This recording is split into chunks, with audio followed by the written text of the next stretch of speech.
భూములకు సంబంధించి హైకోర్టు ఒక సంచలనమైన తీర్పు ఇచ్చింది.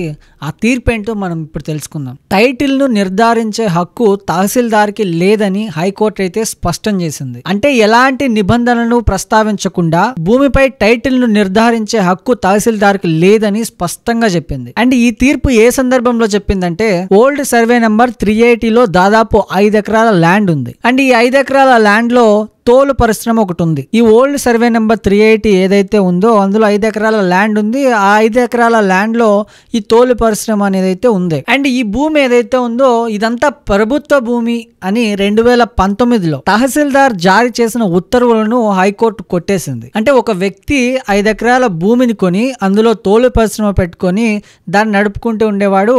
ఆ 5 ఎకరాల భూమి మొత్తం ప్రభుత్వ భూమి అని తహసీల్దార్ డిక్లేర్ చేసి ఆ భూమి ప్రభుత్వానికి చెందుతుందని ఉత్తర్వులు అయితే జారీ చేశారు. అండ్ ఆ ఉత్తర్వులని హైకోర్టు కొట్టేసింది. ఇలా ఎందుకు చేసి ఉంటాడంటే ఈ తహసీల్దార్ లంచం అడుగుంటాడు. ఆ లంచం ఇవ్వకపోవడంతో ఆ కోపం మీద ఇదంతా ప్రభుత్వ భూమి అని చెప్పుంటాడు.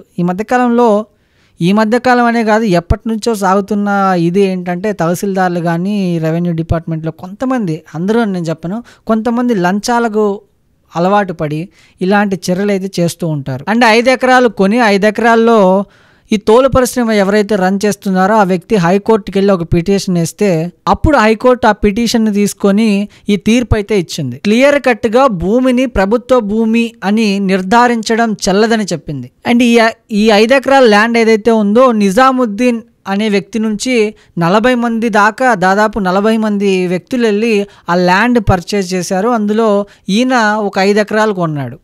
అండ్ ఆ 40 మంది కూడా హైకోర్టుకి వెళ్ళి ఈ పిటిషన్ అయితే దాఖలు చేశారు. అండ్ ఈ కేసు అంతా విచారణ చేసిన తర్వాత తహసీల్దార్ ఉత్తర్వులు ఏవైతే ఉన్నాయో అవి చెల్లవని స్పష్టంగా చెప్పారు. ఒకవేళ ప్రభుత్వ భూమిని ఆక్రమించుంటే ప్రభుత్వ భూ ఆక్రమణ చట్టం ఏదైతే ఉందో దాని ప్రకారంగా చర్యలు తీసుకోవాలని చెప్పింది.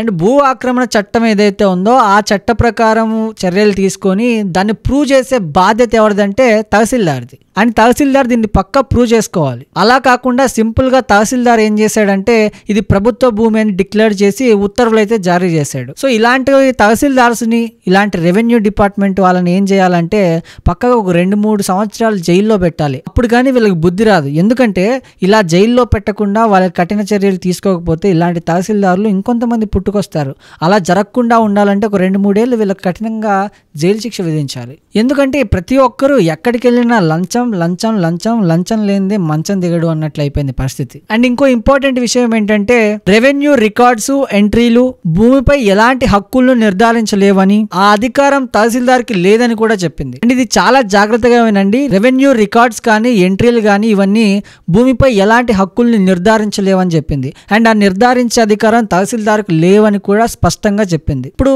నాకు పట్టాదారు పాస్బుక్ ఇచ్చాడు, లేకపోతే టైటిల్ డీడ్ ఇచ్చాడు, ఆన్లైన్ చేశాడు, ఇలా చేస్తే భూమి నాది అయిపోదు. ఇప్పుడు మా నాన్నది భూమి ఉందనుకోండి, ఆ భూమి ఏం చేయాలి? ఇప్పుడు నా బ్రదర్స్ కానీ సిస్టర్స్ కానీ ఎవరైనా ఉన్నారనుకో, మేము పంచుకోవాలి. మేము పంచుకుంటేనే అది ఎంత భాగం అయితే వస్తుందో మా నాన్న సంపాదించిన దాంట్లో ఆ భాగం నా పేరు మీద వస్తుంది. అలా కాకుండా ఈ ఆన్లైన్ చేసుకోవడం, లేకపోతే రెవెన్యూ రికార్డ్స్ ఎంట్రీలు ఇలా చేసేసి నా పేరు మీద పెట్టేస్తే అది నా పేరు మీద అయిపోదు. సో ఇలా చేసినంత మాత్రాన ఇది నా పేరు మీద ఉందని చెల్లదు. లాస్ట్లో అంటే గతంలో సుప్రీంకోర్టు కూడా దీని మీద ఒక జడ్జిమెంట్ అయితే పాస్ చేసింది. ఆ జడ్జిమెంట్ని బేస్ చేసుకొని ఇప్పుడు ఏపీ హైకోర్టు కూడా ఈ సంచలనమైన తీర్పు అయితే వెలువరించింది.